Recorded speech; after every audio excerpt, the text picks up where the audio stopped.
Hello friends, welcome to CEC Gurukul Lectures. Dear friends, we are here again for you in our special series on Pratibha Samvardhan as a part of our special lecture series on career counseling, and every time we try to give you insight into different topics related to your career. Through the series of lecture, we have explained you in detail that if you are interested in going abroad and wish to study there, so you may opt for the different universities, and we have told you about different universities as well as different countries where you can go and apply there for the colleges. Now today we are going to discuss in detail if you wish to apply for those universities which have scholarship criteria, specifically if you talk about the United States, and if you're willing to know that what are the scholarships available there in the US universities. So friends, we would like to tell you all that this is one of the most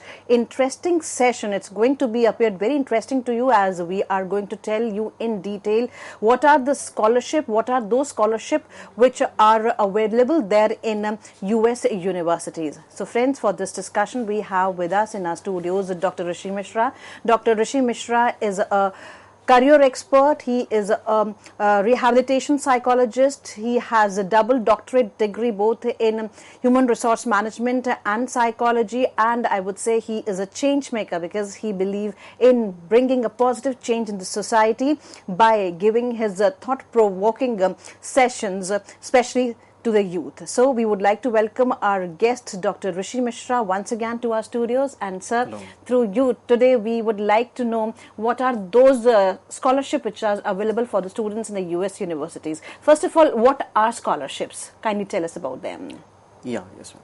So when you talk about scholarship, our main focus is कि जो भी हम study कर रहे हैं उसके अंदर tuition fees में हमारे को कितनी एग्जेम्पशंस मिल रही हैं, कितना अमाउंट हमारे को यूनिवर्सिटी की तरफ से मिल रहा है in terms of scholarship. And अगर हम देखें तो scholarship has many types. So we can have merit based scholarship, we can have need based scholarship, we can have specific criteria based scholarship. So we will discuss about these different types of scholarship. Now when we talk about in terms of two different things are there. अगर हम देखें तो scholarship के context में बहुत important चीज़ें आती हैं कि नीड बेस्ड है या फिर मेरिट बेस्ड है. बिकॉज अगर हम अमेरिका के अंदर देखें तो there are lot of universities which are offering good scholarship. I will say they are really good scholarship, बहुत अच्छी स्कॉलरशिप हैं. और उसके बाद उसके अलावा कुछ ऐसी यूनिवर्सिटीज़ हैं जिनके अंदर नीड बेस्ड स्कॉलरशिप हैं. अब नीड बेस्ड स्कॉलरशिप का मतलब ये हुआ कि based on your financial condition. अगर आपको if you come from EWS section, economically weaker section of society, then also you have different universities offering you a good amount of scholarship to study your courses in these universities. Yes, sir. So now we would like to know in detail how one can opt for these scholarship. What are those universities available in US, and what are those scholarships, as well as does all the scholarships are available in all the universities, or they have different criteria, different pattern? Yes, ma'am. So when I talk about studying in US, so US में पहली बात हम focus करते हैं कि US में क्यों study करना है. So main thing is that out of those all good world rankings, if you talk about QS world ranking, then out of first 25, पहली 25 में से यूएस की आपको एटलीस्ट 10-11 यूनिवर्सिटीज़ टॉप रैंकिंग में आती हैं. तो इसका मतलब ये है कि बहुत अच्छी मेरा स्कोप है अगर if I go to universities in America.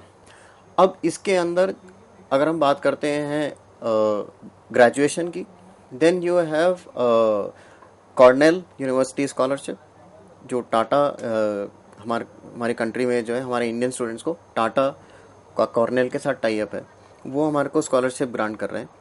अगर हम बात करें मास्टर्स की, सो MBA की लिए स्टैनफोर्ड यूनिवर्सिटी का टाई अप है रिलायंस धीरूभाई अंबानी स्कॉलरशिप में. गुड थिंग इज दैट अगर हम जैसे हम बात करें MBA की स्कॉलरशिप की, so 50 students are selected from India, and out of these 50 students 5 student भेजे जाते हैं इस स्कॉलरशिप पे अमेरिका में।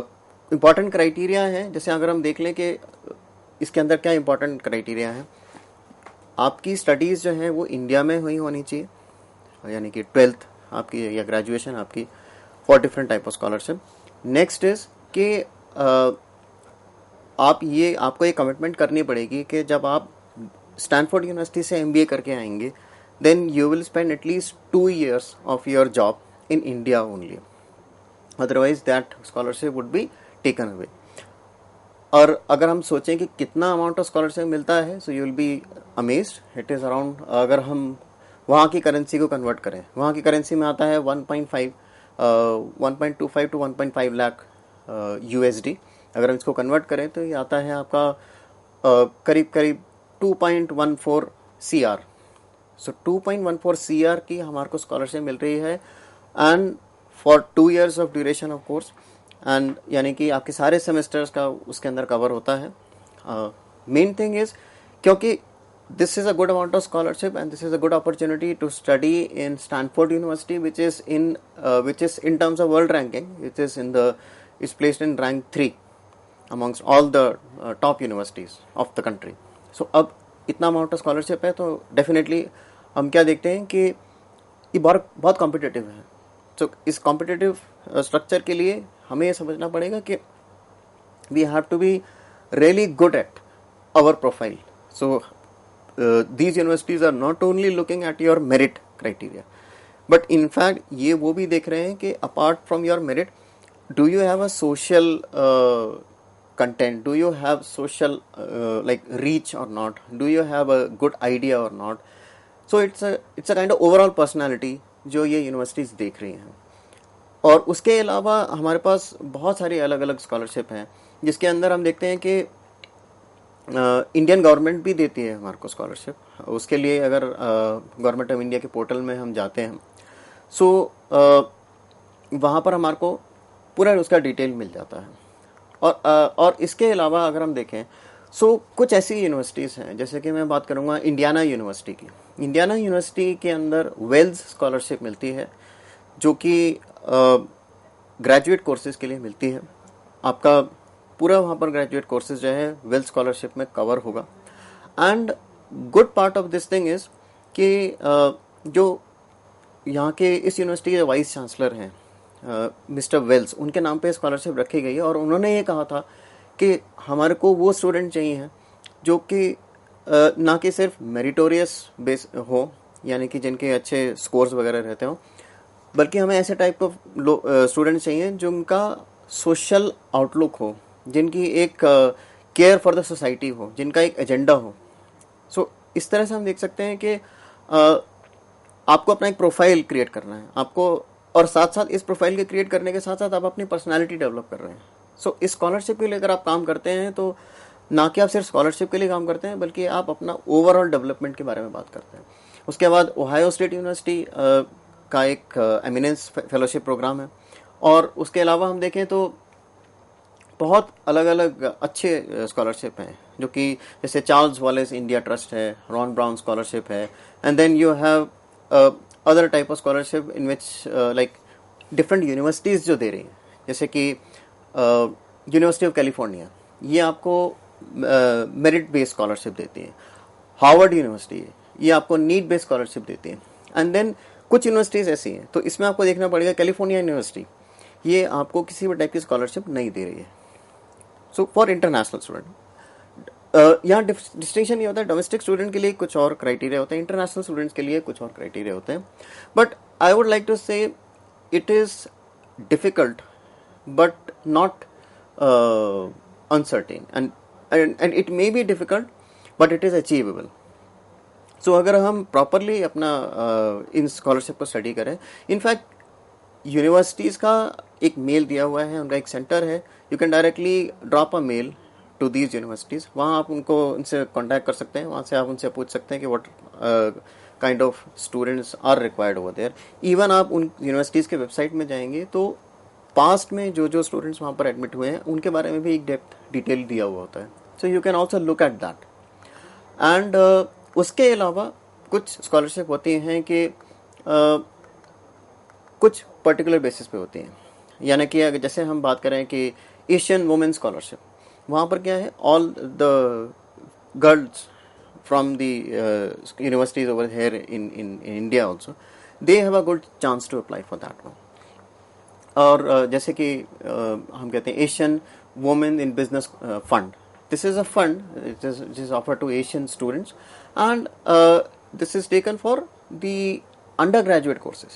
वहाँ यूएस की जो accredited यूनिवर्सिटीज़ हैं, वहाँ के अंडर ग्रेजुएट कोर्सेज के लिए हमारे वुमेन को बहुत सारी फैसिलिटीज़ मिलती हैं। And the good thing is that they can always go on the website, they can do extensive study on that one. अच्छा, इसके अलावा हम बात करते हैं बॉस्टन यूनिवर्सिटी। बॉस्टन यूनिवर्सिटी के अंदर बहुत अच्छी अच्छी स्कॉलरशिप अपॉर्चुनिटीज़ आते हैं। एक है जैसे बॉस्टन ट्रस्टी स्कॉलरशिप। इसके अंदर क्या है कि आपका ओवरऑल परफॉर्मेंस भी देखा जाता है। It's not only that. अच्छा, इन स्कॉलरशिप में खास बात यह है कि you have to apply to these universities. आप इन यूनिवर्सिटीज़ के अंदर अप्लाई करेंगे, then you will go for a scholarship. तो एप्लीकेशन पार्ट में ही आपका बहुत सारा एरिया कवर होता है, plus you have interviews also. तो जब आप अप्लाई करते हैं, आपका उसके अंदर मेरिट लिस्ट में सिलेक्शन हो जाता है, उसके बाद then you are called for an interview. So it is not only on papers which they are looking at. They want to interact with you and they want to communicate with you. They want to connect with you to see that in really are you a deserving candidate for the scholarship or not. अच्छा, इसके अंदर they will cover all the tuition fees, they will cover the accommodation. Like अगर हम बात करें Dhirubhai Ambani Reliance Stanford University scholarship की, इसके अंदर आपका they are covering almost 80% of the cost. उसके अंदर आपका ट्यूशन फीस आ जाती है, उसके अंदर आपका लिविंग एक्सपेंस आ जाता है, उसके अंदर आपका बोर्डिंग एंड अकोमोडेशन आ जाता है। तो इस तरह से वो मिला के आपका ऑन एन एवरेज 1.5 लाख की आपको स्कॉलरशिप दी जाती है।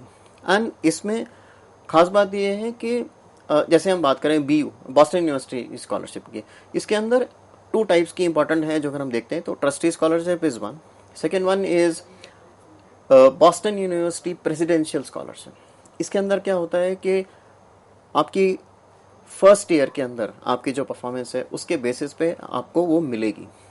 सो ओवरऑल कहने का मतलब ये है कि it is not only restricted to your application at that time कि आपने स्कॉलरशिप आपको मिल गई वहाँ की यूनिवर्सिटी में पढ़ने के लिए, and then you are only dependent on that one. इसके अलावा भी as and when you progress, as and when you perform in the different credit areas, then आपको उसके बाद you have the opportunity to avail more and more scholarship. And good part about these universities is कि you can change your majors and minors at any part of time. So ऐसा नहीं है कि आपने एक स्कॉलरशिप ली है और आपको वो मेजर या माइनर सब्जेक्ट जो आपने लिया हुआ है वो आपको अच्छा नहीं लग रहा है, आपको पसंद नहीं आ रहा, आपको लग रहा है कि नहीं आई शुड चेंज इट और ये मेरी परफॉर्मेंस थोड़ी डाउन कर देगा। So you can always connect with your mentors, and then when you connect with your mentors, वो आपको आपके साथ कोऑर्डिनेट करके and they will help you to change these measures and minors also. So यहाँ पर it's the world is your opportunity. आपको पूरी opportunity दी गई है, आप जैसा उसमें आप परफॉर्म करेंगे and accordingly you will get the benefits of this scholarship. So if you talk about all these scholarships as a whole, because when I am a beginner, or especially जब मैं foreign universities, abroad universities में, चाहे किसी भी देश की universities में apply कर रही हूँ और scholarship अवेल करना चाहती हूँ, तो कितना important हो जाता है मेरे लिए बिफोर हैंड स्टडी करना, क्योंकि अगर बिफोर हैंड स्टडी कर दी तो शायद एडमिशन के लिए मैं वहाँ ज़्यादा आतुर रहूँगी और मेरी क्यूरोसिटी लेवल हाई रहेगी, शायद आगे चल के मेरा परफॉर्मेंस भी अच्छा होगा कि मुझे इस यूनिवर्सिटी में मिलती है अच्छी scholarship, so I have to perform more. So how important it is?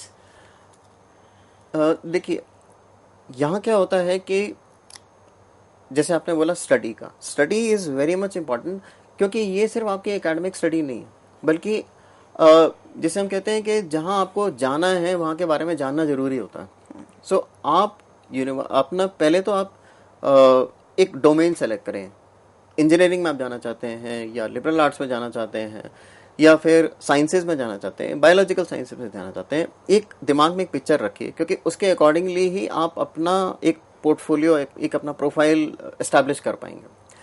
Secondly what is important कि कॉमन ऐप्स हैं, इसके अंदर आप जाके देखिए कि आप फिर आपको समझ में आएगा कि ये सेक्शंस हैं जो कि common app is an application process, application portal which जो कि आप यूज़ करते हैं अप्लाई करने के लिए यूएस के यूनिवर्सिटीज़ में। सो आपको उस एप्लीकेशन पोर्टल में जाके आपको रिसर्च करना पड़ेगा कि क्या क्या उसके क्राइटेरिया हैं, क्या क्या इंफॉर्मेशन है जो फिल इन करनी है। और उसके अलावा जैसे कि मैंने पहले बताया कि आप सपोज वेल्थ स्कॉलरशिप है, वहाँ पर यूनिवर्सिटी की आप साइट में जाएं, उस स्कॉलरशिप के बारे में पूरा डिटेल दिया होगा कि कितनी स्कॉलरशिप हैं, स्टूडेंट्स के लिए क्या क्राइटेरिया है, डेट्स क्या हैं, इंपॉर्टेंट डेडलाइंस क्या हैं जिसमें आपको वो अप्लाई करना है। और फिर उसके अलावा आपको देखना है कि स्कोर्स कितने दे एक्सपेक्ट, आपके आइल्स के स्कोर, टॉइफल के स्कोर, सैट के स्कोर्स आपके वो कितने रिक्वायर्ड हैं, कितने मिनिमम स्कोर बेसिस पे वो वहाँ पर आपको दे रहे हैं। प्लस अगर आप अपने मेंटोर से कनेक्ट करेंगे तो दे will help you guide that thing, because it is an extensive research. मैं ये कहूँगा कि ऐसा ही नहीं है कि सिर्फ यूनिवर्सिटी के लिए रिसर्च है, आपको उस पर्टिकुलर कोर्स के लिए भी रिसर्च करनी पड़ेगी। सपोज मेरे को क्लाउड कंप्यूटिंग में जाना है, सो क्लाउड कंप्यूटिंग में कौन सी ऐसी यूनिवर्सिटीज़ है which is giving me good scholarship, first of all. Second, कौन सी ऐसी यूनिवर्सिटी है जिसके अंदर एलुमनाई बेस अच्छा है, जिसकी इंटरनेशनल स्टूडेंट इनटेक्स ज़्यादा हैं। So I have to do my research according to that kind of scholarship which is available. So apart from the examination, जैसे SAT देना है, ACT देना है या TOEFL देना है, उसके बाद मुझे देखना है कि मेरे को अपने प्रोफाइल में क्या क्या चीज़ें ऐड अप करनी है, मेरा रिसर्च बेस कितना अच्छा है, मेरा सोशल कनेक्टिविटी कितनी अच्छी है, इन द सेंस मैंने सोशल एरिया में कुछ काम किया है कि नहीं, do I think about my world. देखिए बाहर की यूनिवर्सिटीज़ जो हैं, इनफैक्ट इंडिया की भी यूनिवर्सिटीज़ में यही कॉन्सेप्ट आता जा रहा है कि they want to make the students not only academically sound but also sound in terms of like ethics, morals and values. So इनका एक सिंपल एग्जाम्प्लिफिकेशन ये है कि जब आप सोसाइटी के बारे में केयर करते हैं, when you consider yourself to be a part of the society and you want to get that kind of education to contribute toward the society, जैसे कि आयोवा स्टेट यूनिवर्सिटी की स्कॉलरशिप है, तो दे जब आपको ग्रांट करते हैं सो आपका सिर्फ सैट और ACT स्कोर ही नहीं देखते, बल्कि आपको भी देखते हैं कि आपका होलिस्टिक व्यू कितना है for your society. And then awards range from like $2,000 to $10,000। So awards can be different based on your profile, कि आपने किस तरह से अपने आप को डेवलप किया है। So they want you to be a responsible candidate, not only just a candidate. Wonderful. That means here profile building becomes very very important कि किस तरह आप क्या हैं और कैसे उस बेसिस पे आपने अपना प्रोफाइल बिल्ड किया है। वन मोर क्वेश्चन सर, अभी आपने स्टैनफोर्ड यूनिवर्सिटी के बारे में बताया कि किस तरह से वो स्कॉलरशिप अवेल करने के लिए धीरू भाई अंबानी, इस स्कॉलरशिप को अवेल करने के लिए 2 साल इंडिया में काम करना पड़ेगा, if I am not wrong. इस स्कॉलरशिप को जो अवेल करते हैं उन्हें वहां से स्टैनफोर्ड से MBA करने के बाद यहाँ पर 2 साल काम करना। It's a commitment of the scholarship towards the country. So how one is assured or how the university is assured कि जो बच्चा हमारे यहाँ स्कॉलरशिप को अवेल कर रहा है या जो हम दे रहे हैं वो कल जाके भारत में करेगा ही करेगा, जॉब करेगा ही करेगा, तो वो कोई क्राइटेरिया होता है या एक सेल्फ कमिटमेंट है, व्हाट इज दैट? देखिए उनका ये क्राइटेरिया है, जैसे धीरू भाई अंबानी स्कॉलरशिप का, उनका ये नहीं है कि आपको रिलायंस में ही काम करना है। उनका ये है आप किसी भी इंडियन कंपनी में आप काम करें, in fact in abroad also or based in India, because they want to be connected with the roots, and उसके अलावा they are in constant touch with you, क्योंकि they act like as a mentor to you, and then they are in constant touch and they are in connection with you, so they will help you to get the job placement. तो इन scholarship के अंदर एक बहुत अच्छी चीज़ है कि वो आपको कुछ ऐसी स्कॉलरशिप हैं जिनको हम बहुत अच्छे उसमें कैटेगरी में लेते हैं, because they not only give you work permit for 3 years but also and the scholarship fees, but also give you those employment opportunities, जहाँ के आप वहाँ से उस कंपनी से उस यूनिवर्सिटी से उस कोर्स को कंप्लीट करने के बाद आपको एम्प्लॉयमेंट भी मिलता है। So then it would be counted on pure honesty and trust, क्योंकि अगर स्टूडेंट ने उस स्कॉलरशिप को अवेल कर लिया है और आने वाले समय में उसका दिमाग बदल गया, because students have there sometimes they have ample of opportunities, so it is purely based on this commitment and honesty, I would say. या I will say everything ultimately is based on your own commitment towards your own self. Definitely, and we to believe that you have a commitment towards your career. That's why you constantly find out the ways. You constantly make efforts so that you reach to the pinnacle of success. And success comes after doing lots and lots of hard work, as Dr. Rishi himself said. So, what more you are here to give to our students? Because I know most of the students who are watching us or would be watching us through the YouTube channel, they would be benefiting from you. So, what are the other universities? So, as I talk about the other universities, so main thing is that you need to identify first that whether it is giving need based scholarship. अब needs based scholarship की अगर हम बात करते हैं तो क्या होता है कि they will look at your financial proofs. That you have to submit the documents that you come under this category and that. And in fact, when I talk about the other kind of scholarship, then you have like University of California is there. It offers you merit based scholarship, and then Harvard University is there. It offers you need based scholarship. So merit based scholarship के अंदर what is required is consistency in your scores. कि ऐसा नहीं होगा कि आपने just final year में पढ़ना शुरू किया या आपने सोचा कि मुझे बाहर की यूनिवर्सिटी के अप्लाई करना है तो अब मैं स्कॉलरशिप के लिए अप्लाई करना है तो फाइनल ईयर में अच्छे स्कोर्स ले आता हूँ मैं. So I will average down my scores. Similarly when you talk about SCT exams, वहाँ पर भी क्या होता है, you have this opportunity throughout the year to reappear in the exam and improve your scores. But problem is कि अगर आपने एक बार एससीटी में अपेयर किया, स्कोर्स अच्छे आए, नेक्स्ट टाइम आपने अपेयर किया तो स्कोर अच्छे नहीं आए, so what they will do is they will not count anyone, they will take in the average scores जो आपके आ रहे हैं वहाँ पर. So be careful before writing this examination. Be careful about before going for this examination, because universities have different criteria and they work out accordingly to that one. Definitely, we believe that we have more to learn from you, and there is a lot to learn from you. So, dear friends, we would like to tell you all that keep watching us, keep giving your feedback. We are here for you so that we are able to give you deep insight into the various areas, various topics related to your career. Keep watching us. Thank you.